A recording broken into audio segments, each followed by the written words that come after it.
السلام عليكم ورحمة الله وبركاته أصحابتنا كحران جانالكينا هويغا بلشدا كسو دوادا موضوعنا مانتا saaxiibayaal waxaan idinku bishaaraynana inaanu bartan idiin soo golin doono barnaamijyo taxana ah oo toddobaadkiiba laba barnaamij ama laba mowduuc oo macquula idiin soo gelin doono.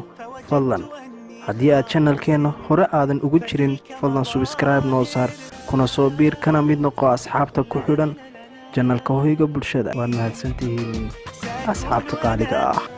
موضوعنا مانتا waxaa uu diiradda saari doonaa wiil yar oo ogoon ah una dhashay dalka Turkiga ayaa haweenay macallimadiisa waxa uu ka codsaday maalin maalmaha ka mid ah inay waraaq u qorto madaxweynaha dalka Turkiga Recep Tayyip Erdogan si uu uga qayb galo kulan waalidiinta loogu yeeray iskuulka gaar ahaan fasalka wiilkan yari oo dhigta isla markaasna iskoolka gaar ahaan fasalka wiilka yari dhigto isla markaana uu buuxiyo booska ka banaan waalidkiisa oo dhintay.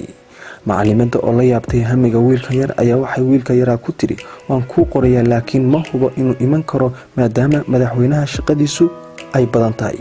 balse wiilka yaraa waxa uu macallimadiisa ku yiri hadal ka sii yaabi oo hay iska daa adigu ee iigu qor warqadda. wayna u dirtay madaxweynaha dalka Turkiga Recep Tayyip Erdogan taariikhda goobta iyo saacadda balanta kulanka waalidiinta iyo ardayda iyo macallimiintaba. haddaba nasiib wanaag waxaa saacadii ballanta soo galay fasalka madaxweynaha dalka Turkiga Erdogan isagoo fariistay halkii wiilkii yaraa ee agoonka ahaa uu fadhiyay kaligiis ayaana waxaa halkaasi la yaabay macallimadii waraaqda u qortay madaxweynaha. wiilkii yaraa ayaa farxad dartii isaguna la ilmeeyay.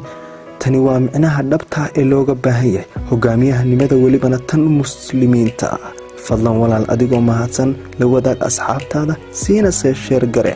waa mahadsantiin dhammaantiin fadlan la socda barnaamijyada kale aan soo gelino channelkani hoyga bulshada. assalaamu calaykum waraxmatullaahi wabarakaatu asxaabteena ku xidhan channelkeena hoyga bulshada.